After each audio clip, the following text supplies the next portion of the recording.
নমস্কার, কেমন আছেন সবাই? আশা করি সবাই ভালো আছেন, সুস্থ আছেন। আমরাও সবাই ভালো আছি।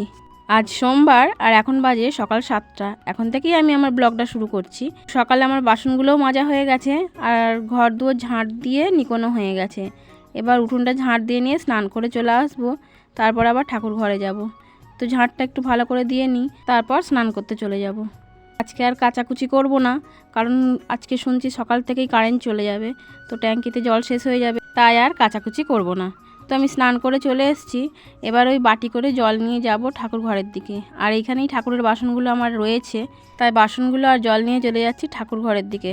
ওইখানেই বাসন কটা মেজে নেবো আর ঠাকুর ঘরটাও নিকিয়ে নেবো। তো আমি এই বাসন কটা এখানে রাখলাম, আর একটু তেঁতুলও নিয়ে গেছি। আর তেঁতুল দিয়ে মাজলে বাসনগুলো বেশ চকচক করে, তাই তেঁতুল দিয়ে মেজে নিয়েছি। আর মাজা আমার হয়ে গেছে, এবার ধুয়ে নেবো। ধুয়ে ওগুলো ঠাকুর ঘরে রেখে দেবো, উবুর করে রেখে দেবো, যাতে জলটা ঝরে যায়। আর ও পুজো করবে, যখন পুজো করবে তখন ঠিকঠাক করে নেবে। আর তারপরে বাসন কটা রেখে দিয়েও আমি একটু নিকিয়ে নেবো। যাই হোক, আমার বাসনগুলো মাজা হয়ে গেছে আর ঠাকুর ঘরে চলে এসেছি। এসে এগুলো ওই যে উবুর করে করে রাখছি, যাতে জলটা ঝরে যায়। আর আমার নিকোনোও হয়ে গেছে। দিয়ে যে ভাত চাপিয়ে দিয়েছিলাম, কিন্তু ভাতের হাঁড়ি চাপিয়েছিলাম, উনুনটা নিভে গেছে। আবার এই উনুনটা জ্বলিয়ে দিচ্ছি, দিয়ে একটুখানি বসবো। দিয়ে আবার দেখছি কাঠ শেষ হয়ে গেছে, তো ছাদে যাব কাঠ আনতে। কাঠগুলো সব ছাদেই রাখা আছে, তো ছাদ থেকে কয়েকটা কাঠ নিয়ে চলে আসবো। যদিও বা যা কাঠ আছে আমার ভাতটা হয়ে যাবে, কিন্তু কিছু নিয়ে এসে রেখে দিই। কাল থেকে আবার শুনছি বৃষ্টি হবে, তো কাঠগুলো নিয়ে এসে রেখে দিলে শুকনো কাঠ থাকবে, অসুবিধা হবে না। আর ছাদে থাকলে সব ভিজে যাবে, তাই কয়েকটা কাঠ বেশি করেই নিয়ে নিলাম। আর ছাদ থেকে নিয়ে আসবো বলতে, ছাদ থেকে আমি নিচে ফেলে দেবো, আবার ওখান থেকে কুড়িয়ে নেবো। আর এতগুলো কাঠ আমি নিয়ে যেতে পারবো না সিঁড়ি দিয়ে দিয়ে, তাই ছাদ থেকে ফেলে দেবো আর ওখানে গিয়ে আবার কুড়িয়ে নেবো। যাই হোক, আমার কাঠগুলো নেওয়া হয়ে গেছে। আর এদিকেই আসছি, এসে রান্নাঘরের সামনেটায় ছুঁড়ে দিচ্ছি, যাতে আমি নিয়ে নিতে পারি। তো আমি এবার নিচের দিকে চলেও এসেছি। নিচে এসে কাঠগুলো আবার নিয়ে নিয়েছি, নিয়ে আবার ভাতে জাল দিয়েছি। যাই হোক, আর এই যে 500 মতো কাঁচা লঙ্কা এনেছিল, সেইগুলো বোঁটাগুলো ছাড়াচ্ছিলাম। দিয়ে হাফটা ছাড়াতে পেরেছি, সেটা আবার চিনি কাগজের মধ্যে ভরে রেখে দিয়েছি। আর হাফটা এখনও পারিনি, আর হাফটা যখন পারবো তখন হবে। আর তার মধ্যে আমার কুটনো কোটা হয়ে গেছে, আলু দিয়ে ডাঁটি কচু দিয়ে তরকারি, উচ্ছে ভাজা আর মাছের ঝাল, এইটুকুনি আজকে আমাদের তরকারি হবে। তো এইগুলো করে নিয়ে আবার ওই কাঁচা লঙ্কার বোঁটা আবার ছাড়াবো। হাফটা ছাড়ানো হয়েছে আর হাফটা এখনও বাকি আছে। তো আমি নিয়ে চলে যাই এগুলো রান্নাঘরের দিকে। তো রান্নাটা আগে করে নিই, তারপরে আবার কিছু কাজ আছে, সেগুলোও কমপ্লিট করতে হবে। আর হ্যাঁ, ওই যে কাঁচা লঙ্কাটা একটা চিনি কাগজের মধ্যে ঢুকিয়ে রেখেছিলাম, সেটা আবার ফ্রিজে রেখে দিই।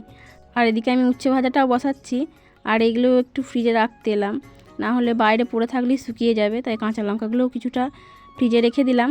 আর এই যে উচ্ছে চাপাচ্ছি, একদিকে আমি তরকারিও চাপিয়ে দেবো, আর মাছটা আমার হয়ে গেছে।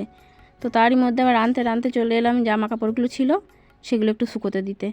সেইগুলো আবার শুকোতে দিয়ে তারপর আবার রান্না আমার হয়েই গেছে প্রায়, দিয়ে আবার খাওয়া দাওয়া মানে খেতে দিয়ে দেবো ওদের। আর জামা কাপড় দিচ্ছি, এখন ওই টুকটুক করে বৃষ্টি আসে যখন, তখন তুলে নিচ্ছি, আবার দিচ্ছি একবার করে। তাও দুবার আজকেও দিয়েছি। তো আমার শাড়িটা মেলা হয়ে গেলেই হয়ে যাবে, আর আমি এবার এসে ওদের খেতে দিয়ে দেবো। রান্না যেহেতু আমার হয়ে গেছে, আর ওদিকে খিদে পেয়েছেও করছে। তো এই যে হাফ আমার খাওয়া হয়ে গেছে, আমার নয়, আমার এখনও খাওয়া হয়নি, আমি মাত্র নিয়ে বসছি। আর ওই যে আমার কর্তামশাইয়ের খাওয়া হয়ে গেছে প্রায়। আর এই যে খাওয়া দাওয়ার পর বাসন কটা মেজে নিয়ে আবার একটু শুয়ে পড়বো। বেলা একটু না শুলে ভাল লাগে না। যাই হোক, আমার বাসনগুলো প্রায় মাজা হয়ে গেছে, আর মাজা তো হয়েই গেছে, ধুচ্ছি। যাই হোক, এবার ধুয়ে নিয়ে চলে আসবো, এসে একটু শোবো। দিয়ে আবার বিকেলবেলা কিছু কাজ আছে, সেগুলোও করতে হবে। আর বিকেলবেলা আমি জল তুলে সন্ধে টন্ধে দিয়ে এই যে একটু চা নিয়ে বসে পড়েছি। আবার রাত্রিবেলারও রান্না আছে, ভাত চাপাবো। যাই হোক, ভাতটা আমি চাপিয়ে দিই, এই যে কাঠের উনুনেই ভাতটা চাপিয়ে দিয়েছি। আর রাত্রে তেমন কিছু করব না, ওবেলাকার তরকারি আছে, আর আলু দিয়ে কাঁচা লঙ্কা দিয়ে বেসন বড়া করব। তো এবার আমাদের রান্না হয়ে গেছে, খাওয়া দাওয়া চলছে, আমরা খাওয়া দাওয়া করি। আপনারা সবাই ভালো থাকবেন আর সুস্থ থাকবেন।